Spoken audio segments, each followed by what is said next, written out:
చాలా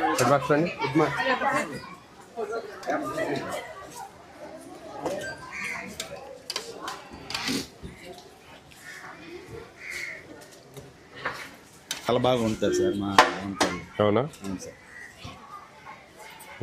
స్టూడెంట్స్ ఎంతమంది? 37 చాలా శానిటేషన్ కానీ నీట్గా ఇంతవరకు. గంజి ఓడుస్తున్నారమ్మా? గంజి ఓడుస్తున్నారా? గంజి ఓడుస్తున్నారా?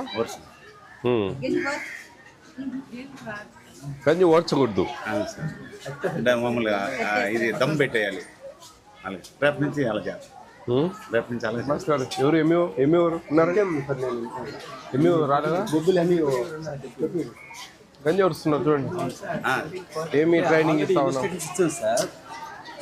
ఏం తెలియదు, దాని గురించి డిస్కషన్ లేదు అండి. మీరు ఆల్ హెచ్ఎంస్కు ఎంఈఓస్కు క్లియర్గా ఈ వర్డ్ చెప్పాలా? ఇంతవరకు మీరే చూస్తూ ఉన్నారు. వచ్చి చూసిందే నేను 2 స్కూళ్ళు, ఇది రెండోది. రెండిట్లో గంజి వస్తూ ఉన్నారు అంటే మీరు చెప్పడం లేదు.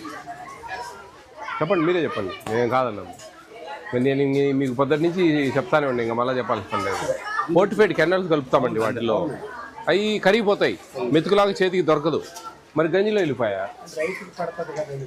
అట్ట పడుతుంది, గంజిలో ఉంటుంది. అట్టే సరి వేస్తేనే దానికి గంజి ఉంచొద్దని ఈ గిన్నెలు తీసేయండి అసలు ఇమీడియట్. మరి గంజి అనేది ఉంచలేకుండా చేస్తాం. కొంచెం ముద్దైనా పర్లేదు, మంచి బియ్యం ఇస్తున్నాం ఇప్పుడు. ముద్దైనా పర్వాలేదు, తింటే కడుపులో పోతే అన్ని ముద్దే అయ్యేది కదా. అంటే అవి బలం కలుపుతా ఉన్నాం, అవి గంజిలో వెళ్ళిపోతాయి. అంతా అట్టేసరే పెట్టండి, ఏం పర్లేదు. మెత్తకుంటే తింటారు బాగా, ఏమి అంత మెతుకు ఉండాల్సిన అవసరం ఏం లేదు. అది మీరు అన్ని హెచ్ఎంస్కు ఎంఈఓస్కు ఇన్స్ట్రక్ట్ చేయండి, గంజి ఓడ్చకూడదు.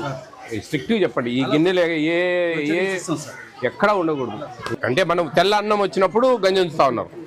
పులిహోరకు మన వెజిటబుల్ బిర్యానీ టైప్ చేస్తాం, వాటికి వంచం, వీటికి కూడా వంచద్దు. ఇక కొంచెం ముద్దైనా పర్వాలే. ముద్దేం కాదు, మంచి బియ్యం ఇస్తున్నాం కదా కాబట్టి అది అవన్నీ మీకు అది సులభం కదా. దీనికంటే అదే సులభం కదా. కాబట్టి అంతే. ఇంకొకటి పెట్టి ఇంకొకటి ఎంత ఉండాలా పీడి గారు? వెయిట్ 50 గ్రామ్స్ అంటే 80 గ్రాముల ట్రే వస్తుంది. 15-80 ఉండాలి. అంత పైన ఉంటే మన అదృష్టం, తక్కువ ఉండదు. లేదులేండి, అది అప్రాక్సిమేట్ టెస్ట్ చేస్తాను. 17 వరకు వచ్చేయండి, మధ్యలో 1700 అయ్యేది. 1580 మన లిమిట్. వాటిలో మరీ సన్నగా ఉండేటి మనం గ్రేడింగ్ చేయాలి అప్పుడప్పుడు. అదే రిజెక్ట్ చేస్తున్నాం సార్. చూడండి ఎంత 44-45 ఉంటుంది, అది 44 అట్లా అన్నారు. నేను సరేలే, 1-6 ఉంటాయి, ఏం చేయలేము. అదేంటంటే మనకు ఇప్పుడు 56 గ్రామ్స్ ఎగ్ ఒకరికి, ఒక అబ్బాయికి, ఒకటి 44 గ్రాముల ఎగ్ అంటే 12 గ్రాములు తగ్గిపోయాయి. అంటే ఒకరికి చిన్నది ఇచ్చాం, ఒకటి పెద్దది ఇచ్చాం. అది నేషనల్ ఫుడ్ సెక్యూరిటీ యాక్ట్లో అది ఒప్పుకోరు అన్నమాట. ఇప్పుడు మనకు 2 పిల్లలు, ఒకరికి 30 గ్రాముల గుడ్డు, ఒకరికి 60 గ్రాముల గుడ్డు ఇస్తాడు, ఒప్పుకోరు కదా. అంతే వీళ్ళు కూడా, అంటే మనం వాళ్ళ కడుపు కొడుతున్నట్టు లెక్కచారం. అందుకని మనకు 45 నుంచి 55 మధ్యలో అప్రాక్సిమేట్గా గుడ్డు ఉండాలి. ఉంటే అప్పుడు యావరేజ్గా 50 వస్తుంది, మనకు 1580 వస్తుంది. 1580 పైన వచ్చిందంటే నో ప్రాబ్లం. అట్లా ఏదైనా మరీ సన్నగా ఉంటే గ్రేడింగ్ చేసి రిజెక్ట్ చేయండి. పగిలినట్టు డ్యామేజ్ రాసుకోండి. రికార్డ్ రాశారండి? రికార్డ్ అంతా రాశారా? చేస్తారా? చూద్దాం.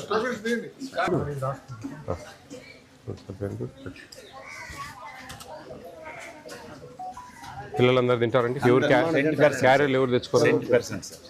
10%. Very good. పిల్లలు ఒకరే అకౌంట్ ఉంటుంది, బాగా వినండి, ఒకటే అకౌంట్ ఉంటుంది. మీ జీతాలు దాంట్లోనే పడతాయి. ఇవన్నీ సెంట్రల్ గవర్నమెంట్ 1000 రూపాయలు ఇస్తుంది, స్టేట్ గవర్నమెంట్ 2000 ఇస్తుంది. అవి విడివిడిగా పడతాయి. మీకు అర్థం కాదు ఎంత పడింది ఏంది అనేది అర్థం కాదు. ఈ పిల్లలకు 8th క్లాస్ వరకు ఒకసారి పడుతుంది, 9th 10th ఒకసారి పడుతుంది. సెంట్రల్ గవర్నమెంట్ సపరేట్గా పడతాయి, స్టేట్ గవర్నమెంట్ సపరేట్గా పడతాయి. అప్పుడు ఎప్పుడంటే అప్పుడు ఎట్లంటే అట్లా పడతా ఉంటాయి. మీకు అర్థం కాదు అది, కానీ అన్నీ అయితే పడతాయి. అది నువ్వు మిగతా వాళ్ళకు 3000 జీతం ఇవ్వాల్సిందే. అది సెంట్రల్ గవర్నమెంట్ ఇచ్చే 1000 రూపాయలు ఎప్పుడు వేస్తారో తెలియదు, స్టేట్ గవర్నమెంట్ ఎప్పుడు వేస్తుందో తెలియదు. మొత్తానికి అవి అన్నీ పడతా ఉంటాయి, ఏది ఏంది తెలియదు. అది మీరు కన్ఫ్యూజ్ అవుతారు. అప్పుడు మీరు మాకు బిల్లుల వల్ల అంటా ఉంటారు. కష్టం ఎక్కువ, జీతం తక్కువ, మాకే కష్టం ఎక్కువ. 300 అయితే 3,400 పంచుకుంటున్నారు అంతే. అంటే క్యాలిక్యులేషన్ ఏంటంటే 223 రోజులు మీరు వంట చేసేది సంవత్సరానికి, 12 నెలలు జీతం ఇస్తా ఉంది. అర్థమైందా? అట్లా ఉంటాయి దాంట్లో వ్యవహారాలు. ప్లస్ ఒక పూటే భోజనం చేసేది మనం.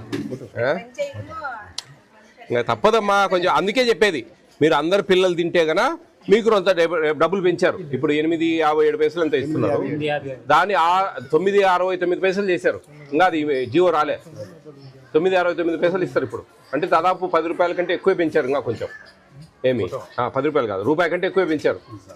రూపాయికి ₹1.20 దాకా పెంచారు, దగ్గర ₹1.10 పైసల దాకా. అది పెరిగితే కన్నా కొంచెం మీరు సంతోషపడాలా. మీరు అందరు తింటా ఉన్నారు కాబట్టి 10 రూపాయలు వర్కౌట్ అవుతుంది మామూలుగా. కొంతమంది దగ్గర అయితే 50% కూడా తినరు. అప్పుడు డబ్బులు వర్కౌట్ కావు. ఈ కూరగాయలు తెచ్చిన దానికి దీనికి అన్నీ అట్లా ఇబ్బందులు ఉంటాయి. మీరు ఈ కట్టెల పొయ్యిలు వాడకూడదు. ఎన్ని ఉన్నాయి రూల్స్, మేమేం పట్టించుకోం. సరే పోనీతి, ఏ డబ్బులు అడ్జస్ట్ కావు కదా, ఏదోలే పోనీలే అని మేము అట్లా ఎన్ని రూల్ ప్రకారం పోతే కట్టెల పొయ్యిలు వాడకూడదు, గ్యాస్ స్టవ్ మీద చేయాలి. ఆ గ్యాస్ స్టవ్ మీద చేస్తే వాళ్ళు ఇచ్చేది ఏమి కాదు. అట్లా ఎన్నో ఇబ్బందులు ఉంటాయి, అన్నీ అడ్జస్ట్ చేసుకోవాలి ఎట్లా ఒకట. అమ్మా బాగా చేయండి అమ్మా. రైట్. Thank you sir.